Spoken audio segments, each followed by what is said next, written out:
The bayonet blade glinted red in the flickering light of the burning oil tanker as Private Lewis Hart pressed it against the shattered bone of a soldier's leg. Around him, the wooden evacuation boat listed dangerously to one side, taking on water fast while Stuka dive bombers screamed overhead. The wounded man's eyes were wide with terror, not from the enemy planes, but from what he saw in the young medic's trembling hands. "You're going to cut it off, aren't you?" the soldier whispered. Hart's medical training had never prepared him for this moment, performing an amputation with a bayonet while enemy bullets snapped through the air. But if he didn't act now, both of them would die when the boat went under. The blade trembled in Hart's grip as he faced an impossible choice: save one life by taking a limb, or lose everything trying to save what couldn't be saved.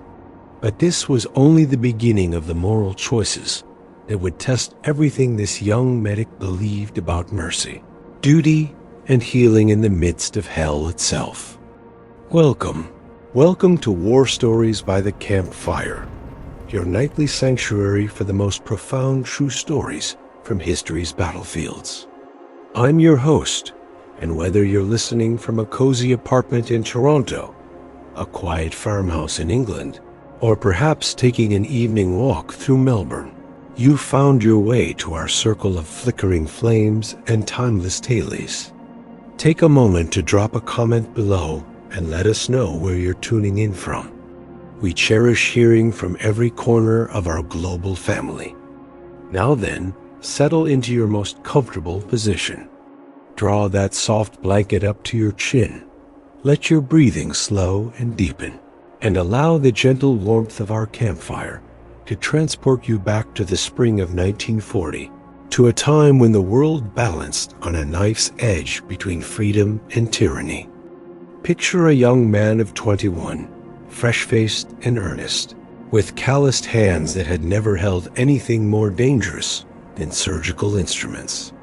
Private Lewis Hart from Birmingham had joined the Royal Army Medical Corps not for glory, but because he genuinely believed that in a world gone mad with violence, someone needed to dedicate themselves purely to healing. Hart carried no rifle, no bayonet, no grenades. His uniform bore the distinctive red cross that marked him as a non-combatant, a sacred symbol that protected his conscience from the moral compromises that war demanded. He was there to heal, nothing more, nothing less. By late May 1940, Hart found himself on the beaches of Dunkirk with hundreds of thousands of other Allied soldiers, trapped between the advancing German army and the cold waters of the English Channel. While other men clutched their weapons and scanned the skies, Hart moved among them with his medical bag, maintaining his unwavering faith that mercy and healing could survive even in humanity's darkest hour. Hart's first real test came during a devastating air raid near the Mole. When the Stuka dive bombers struck, most soldiers dove for cover, but Hart did something that seemed insane. He ran toward the sound of screaming, toward the places where men lay bleeding and broken. The scene was chaos beyond description. Bodies were scattered like broken dolls, some moving, others terrifyingly still. Hart dropped to his knees beside a young corporal whose chest had been torn open by shrapnel, applying pressure bandages with practiced efficiency. But as he worked, Hart became aware of something that chilled him more than the cold Channel wind. There were too many wounded men, and only one of him. For the first time in his young life, he was going to have to make choices about who lived and who died. Around him lay 3 casualties: a sergeant with a bleeding leg wound, a private with a severe head injury, and an older soldier clutching his abdomen. In medical school, they had taught Hart about triage, but standing among the broken bodies of men who trusted him to save them, rational thought seemed impossible. Hart made his choice. moving to the unconscious private first. As he worked, he heard the sergeant calling out. "Medic," the sergeant said, his voice growing weaker. "I can't feel my leg anymore. Please, I've got a wife and baby at home." Every fiber of Hart's being wanted to help them all, but the harsh mathematics of battlefield medicine allowed no such mercy. By the time Hart reached the sergeant, the man's eyes were still open, but they saw nothing. That night, Hart wrote to his sister, "I always believed my job was simply to heal, to do no harm. But I'm learning that sometimes choosing to help one person means choosing not to help another. I'm not sure how to live with that knowledge." Hart's second test came aboard an overloaded fishing boat during one of the most intense air raids of the evacuation. They were halfway to a destroyer when the Stukas found them. The first bomb cracked the boat's hull, and water began pouring in. They had minutes before the boat went under completely. In the midst of this chaos lay a soldier with a leg so badly mangled it was held to his body by strips of torn flesh. Hart knew with terrible certainty that without immediate amputation, the soldier would die. But performing surgery on a sinking boat with no proper instruments, while under enemy fire, seemed like madness. That's when Hart found himself holding the bayonet, the only blade sharp enough to cut through bone. The wounded soldier looked up at him with quiet acceptance. "Do what you have to do, Doc," the soldier said softly. "I trust you." With shaking hands, Hart began the most difficult procedure of his life. Using his belt as a tourniquet and wooden decking as a cutting board, he amputated the soldier's leg while the boat listed further to one side. The sound of bayonet cutting through bone would haunt his dreams for years, but when it was over, the bleeding had stopped, and the soldier was alive. They made it to the destroyer with minutes to spare. Hart watched the fishing boat slip beneath the waves and realized he had crossed a line he never thought he would cross. He had used a weapon, a tool of war, to heal rather than harm. But Hart's greatest test was yet to come, and it would arrive in the form of a choice that would force him to confront the very foundations of everything he believed about mercy and the value of human life. On the 5th day of evacuation, Hart heard aircraft engines approaching. But instead of bombers, this was a single Messerschmitt fighter, trailing smoke and attempting an emergency landing on the beach. The plane skidded across the sand before coming to rest among the Allied soldiers. For a moment, everything seemed frozen. German plane, British beach, wounded pilot who was technically an enemy, but clearly needed medical attention. Hart could see the faces of British soldiers around him, men who had lost friends to German bombs, men who saw this pilot not as a patient, but as the enemy. Hart made his decision before he was fully conscious of making it. He grabbed his medical bag and ran toward the crashed plane, ignoring shouts behind him. The German pilot was perhaps Hart's own age, with fair hair and blue eyes that reminded Hart of his younger brother. The pilot was conscious but disoriented, his leg trapped beneath twisted metal.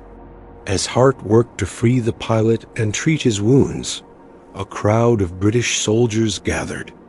Their mood was ugly, and Hart could hear voices calling for them to leave the German to die.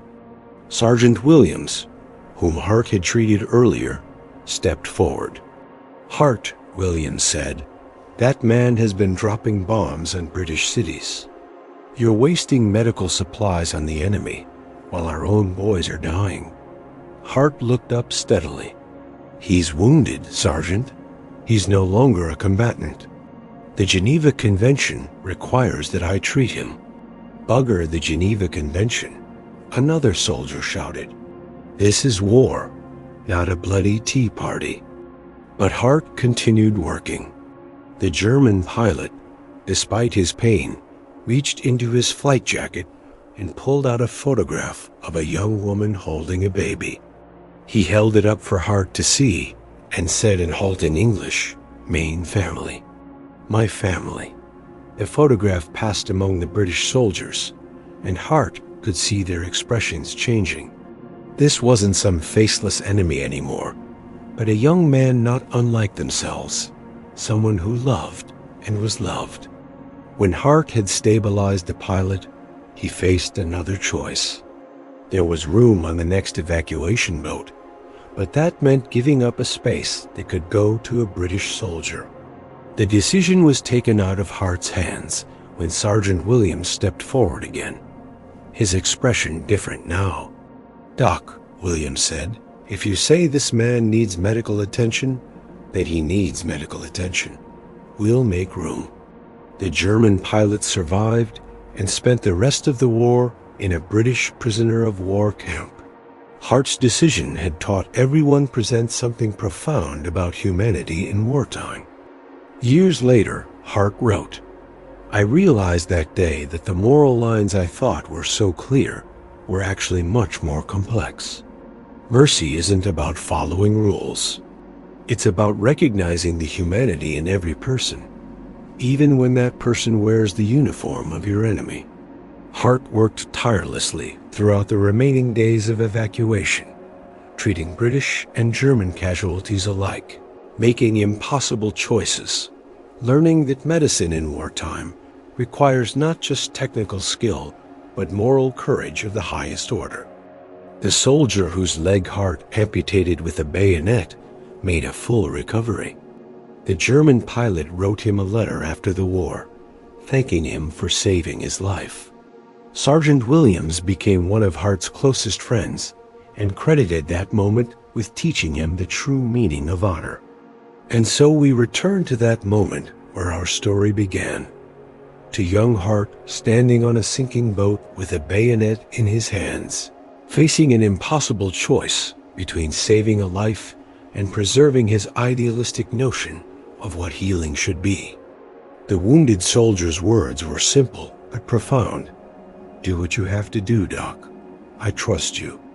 And in that trust, Hart found the courage to blur the moral lines he had thought were absolute, to understand that sometimes mercy survives, not by remaining pure, but by adapting to the harsh realities of human suffering. Hart's story reminds us that moral courage isn't about having easy answers. It's about being willing to make difficult decisions with compassion, to hold on to our humanity even when the world seems to have lost its own. The young medic learned that the bombs don't care about our moral categories. That suffering doesn't respect the lines we draw between friend and enemy, and that sometimes the most profound act of healing is simply recognizing the shared humanity in every person who needs our help. If this story has touched something in your heart tonight, please take a moment to hit that like button. It's completely free and helps us continue bringing these profound true stories to your bedside each evening. And here's what I'd love to hear from you in the comments. Have you ever faced a moment when your principles were tested by impossible circumstances? Share your story with us. Your experience might be exactly the wisdom someone else needs to hear tonight. Until next time, this has been War Stories by the Campfire. We bring you these inspiring true stories every single day. So if you'd like to join our medical corps of loyal listeners and help us heal hearts through the power of history, just tap that subscribe button and take the oath to never stop learning from the courage of those who came before us. Remember, the moral lines may blur when the bombs fall, but the light of human compassion shines brightest in our darkest hours. Sometimes the greatest healing happens not in spite of our broken world, but because of our willingness to remain human within it. Sleep peacefully, and we'll see you tomorrow night, right here by the warmth of our campfire.